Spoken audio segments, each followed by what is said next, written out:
L'épicentre régional, c'était The Place to Be. Ici, c'était, ça l'est encore. Nous sommes toujours à Perpignan. Ravi de vous retrouver sur les réseaux sociaux et sur notre chaîne YouTube, au cœur du campus de Perpignan, dans le 66, ici, au cœur de ce BTP CFA à Perpi pour ces 48e sélections régionales qui se sont plutôt et très très bien passées pour ce joli rendez-vous organisé par la région Occitanie-Pyrénées-Méditerranée, ici au cœur du BTP CFA Occitanie, le leader de la formation au métier de la construction. Et ce n'est pas la première année parce que ça fait 50 ans que ça dure. Et c'est la plus grande compétition des métiers au monde autour de l'excellence, mais à la sauce régionale chez nous dans le sud, avec nos invités pour un peu tirer le bilan et parler de perspectives et parler de résultats, parce qu'on se pose beaucoup de questions, il y a encore beaucoup de suspense alors que les épreuves sont quasiment terminées.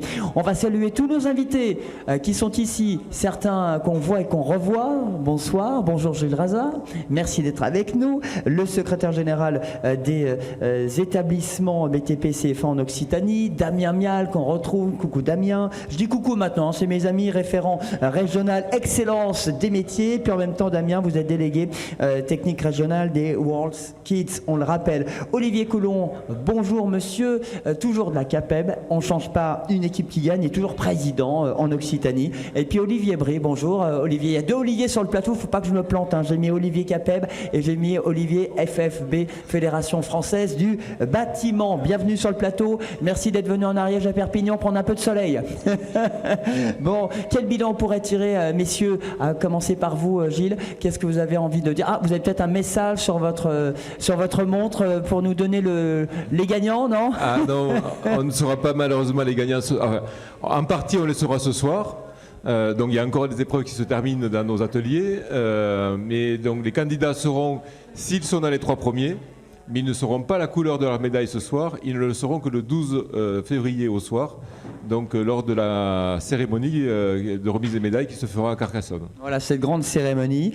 J'ai envie de vous dire déjà en préambule, pour commencer cette émission, quelle journée! Mais journée au pluriel, parce qu'il y a eu 2 jours, 10 épreuves sur un seul lieu, ce qui était une demande aussi des partenaires, on va en dire un mot dans un instant. Mais qu'est-ce que vous tirez, vous, en tant que organisateur, receveur de cet événement régional ici à Perpignan, chez vous? Alors ça a été 2 journées très intenses dans l'ensemble du campus de Perpignan.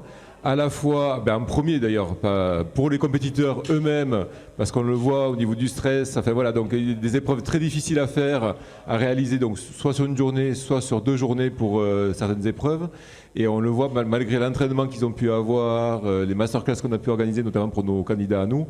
C'est jamais évident d'être en mode examen, test, enfin voilà, donc ça a été intense pour eux.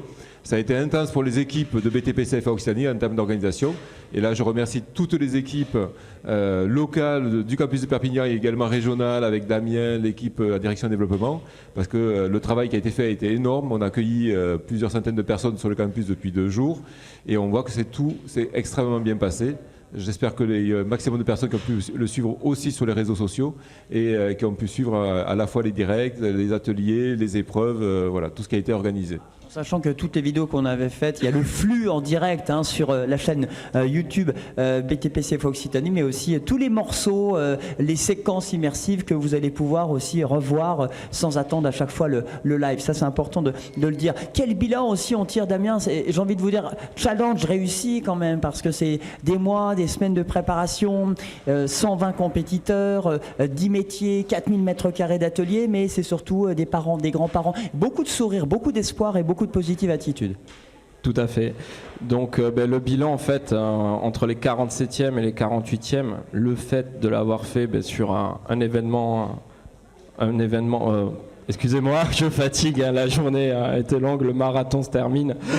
Donc, un café s'il vous plaît en urgence. C'est ça, un café, un double café. Un double café, donc tout simplement le lieu unique en fait ramène toutes ces personnes. On se rend compte que les jeunes en plus qui sont à l'hébergement le soir se rencontrent entre métiers. Honnêtement, j'ai vu de très belles performances se réaliser dans les ateliers. Je plains actuellement les jurés. Je pense que ce soir, nous aurons les résultats très très très tardivement, parce que les délibérations vont être vraiment longues, parce que c'est très très très serré. Ça déjà je peux le dire. Et les jeunes qui vont gagner, vont réellement porter les couleurs de l'Occitanie fièrement, et je pense qu'au national, on a réellement nos chances. Alors Gilles l'a déjà dit, qui sont les gagnants? On ne le saura pas maintenant, tout de suite. Ça sera publié sur les réseaux. Vous allez faire une vidéo. Est-ce qu'il faut absolument attendre la soirée du 13 février à Carcassonne? On le garde secret. Les compétiteurs du 4e jusqu'au dernier, parce que c'est une compétition, donc il y a toujours un premier et un dernier. Mais du 4e jusqu'au dernier vont être informés par les présidents jurés, donc je pense le lendemain ou dans 2 jours. Et ensuite, les 3 premiers vont recevoir un coup de fil et une invitation de la région où ils vont découvrir leurs résultats le 12 février à la cérémonie de clôture à Carcassonne. Bon, patience en tout cas, voilà ce qu'il faut dire effectivement. Et je confirme que effectivement, pas facile de départager l'ensemble de ces candidats, mais à chaque fois il en restera un dans 10 métiers qui auront leur ticket pour partir cette grande finale nationale du côté de Marseille. Qu'est-ce que vous avez envie de dire, Olivier Brie, vous en tant que responsable, représentant de la FFB, la Fédération Française, pas du bois mais du bâtiment, ces journées, vous avez réussi à vous immerger un petit peu au cœur de ce campus à Perpignan, de rencontrer un peu les apprentis? Oui, je suis pleinement satisfait et je tiens à remercier Damien, et puis tu pourras féliciter tous tes bénévoles parce que le travail est énorme, hein, ça c'est clair. Merci pour eux. Aujourd'hui, ce site sur Perpignan, c'était vraiment une volonté de la fédération pour donner quand même une dimension beaucoup plus importante. Parce que j'ai vu des jeunes motivés, une émulation. J'ai vu des jeunes qu'on a mis dans des conditions des finales nationales, voire internationales. Alors certes, à plus petit niveau, mais ils ont vécu la même mise en place. Donc ça, super important. C'est un événement aussi où nos partenaires ont pu profiter d'avoir un maximum de fréquentation, de réunir, d'avoir une lisibilité médiatique beaucoup plus grande. Ça, c'est aussi un avantage donc la fédération et puis avec les autres partenaires qu'on avait souhaité. Donc non, pleinement satisfait et ça montre vraiment aussi cet engagement que veut la fédération pour ce genre d'événement et à ce titre-là, la fédération avait aussi participé financièrement. Voilà. On en parlait avec Olivier Coulon en tant que représentant de la CAPEB. C'était une demande, Olivier, gardez le micro, aussi de l'ensemble des partenaires que cet événement ait lieu sur un seul site. C'est mission réussie, challenge réussi, bravo. Votre réaction sur ça? Parce que c'était une demande entre la réalité et la pratique. Des fois, il faut attendre des années. Là, ça s'est fait. Acte, on y va, on le fait. Écoutez, moi c'est pas compliqué, j'ai été juré sur les sélections régionales pour les 47e où on était sur des sites un peu disséminés et on a eu pas beaucoup de monde. Et là pour le coup, rien que, comme dit Damien, que les concurrents, que les jeunes soient tous ensemble, il y a quand même une émulation on n'avait pas eue. Et là c'est vraiment les conditions des phases finales et là je pense que c'est le meilleur entraînement. Damien, Gilles, vous savez quel est l'animal préféré d'Olivier? C'est quoi son animal préféré? C'est pas ses chats qu'il a à la maison, hein? Je crois que c'est le coq, moi. Oui, c'est le coq. Il a tourné autour du coq pendant 2 jours. Expliquez-nous, vous en tant que responsable et représentant de la CAPEB, ce coq, il fait le tour de France et c'est la fierté aussi, il faut le dire. Et ce coq, il a fait escale ici à Perpignan. Sacré coq. Hein. On vient de le mettre en cage. Qui vient de partir. Hein. Ouais, donc c'est parti du national sur les championnats mondiaux des WorldSkills à Lyon. Donc c'est un coq qui a été fabriqué par les artisans et les apprentis et de nombreux jeunes qui passaient sur les stands qui pouvaient toucher un peu à toutes les matières que comportent nos métiers. Donc il y avait de l'ardoise, il y avait des briques, il y avait des petites mosaïques, de la peinture. Donc c'est un coq qui est constitué et qui représente l'intégralité de nos métiers. Et où on a eu le privilège qu'il soit exposé à l'Elysée. Et du coup, le national, suite à de très nombreuses demandes de régions, nous permet de pouvoir le mettre en avant sur les compétitions régionales des métiers. Donc on a eu le privilège de l'avoir à Perpignan. Donc j'espère que tout le monde allait le voir. Il sera peut-être à Carcassonne, la cérémonie le 13 février, allez savoir. Non. Non. Il est très demandé. Très demandé. Voilà, donc il a fait le buzz sur les réseaux sociaux, il faut le dire aussi, ce qui a permis un peu de booster il a fait auprès des jeunes l'apprentissage. Depuis hier, oui. La promotion de tout ça. Non, mais c'est une fierté pour nous.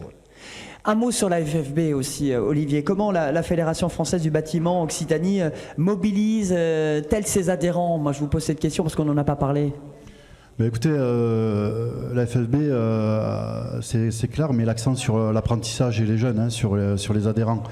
Aujourd'hui, ça peut être par le biais d'événements. Et depuis 20 ans, aujourd'hui, la Fédération française du bâtiment organise les coulisses du bâtiment, donc qui sont tous les mois d'octobre, où les adhérents ouvrent leur chantier donc, aux jeunes, que ce soit les collégiens, les lycéens, donc pour montrer tous les métiers du BTP. Donc ça, c'est une opération qui est très importante pour la fédération. Et après, plus localement, vous avez eu l'année dernière le salon Solibat ici, et le salon du bâtiment du BTP de l'Ariège. Donc où là, on a une grosse promotion pour les métiers. C'est de la démonstration, c'est de l'échange entre familles, avec les professionnels, les partenaires et surtout les jeunes. Alors comment mobiliser les adhérents? On a la réponse. Comment mobiliser les entreprises aussi? C'est important malgré la conjoncture et cette période un petit peu floue là. Alors, la conjoncture est tendue, c'est clair. Aujourd'hui, il faut qu'on puisse sensibiliser le chef d'entreprise à toujours prendre des apprentis, parce qu'aujourd'hui, il faut qu'ils comprennent que c'est une solution au manque, à la pénurie de main-d'œuvre qualifiée. Donc pour lui, il faut que le chef d'entreprise comprenne que c'est un avantage, et c'est une question aussi de valoriser son entreprise en prenant le jeune depuis le début, en l'éduquant, en le formant. Donc c'est vraiment une richesse que peut avoir l'entreprise. Même question, Gilles, comment mobiliser les entreprises? Quel message vous avez envie de leur dire à l'ensemble des entreprises? Et puis merci Olivier, vous pouvez compléter bien sûr avec grand plaisir. Quel message vous avez envie de dire? Mais il faut continuer, donc c'est vrai qu'on est sur une conjoncture particulière. Maintenant, nos métiers ont été appelés même essentiels il y a quelques années de ça, donc, pendant la crise du Covid. On ne peut pas se permettre, parce que l'activité diminue pendant une période un peu difficile, de ne pas former nos jeunes, parce que ça va repartir. Nos métiers, on en a besoin. Il y aura toujours besoin, notamment de la rénovation et du neuf, au vu de la population qui dépend. Donc on est obligé de continuer à défendre ces métiers et à inciter nos entreprises à continuer à avoir de l'apprentissage et à former des apprentis et à embaucher des apprentis. C'est un message positif sur les perspectives malgré le contexte, Gilles. Alors c'est ce qu'on essaie de faire passer nous aussi. Alors à la fois des entreprises déjà partenaires, donc les 3000 entreprises partenaires qu'on essaye d'avoir en contact le plus régulièrement possible, les faire venir au CFA, qu'ils voient l'outil de formation qu'on peut avoir, qui est impressionnant chaque fois que quelqu'un nous a pris un apprenti mais qui n'était pas venu au CFA et qui se rend compte du matériel qui est utilisé, ils sont toujours impressionnés.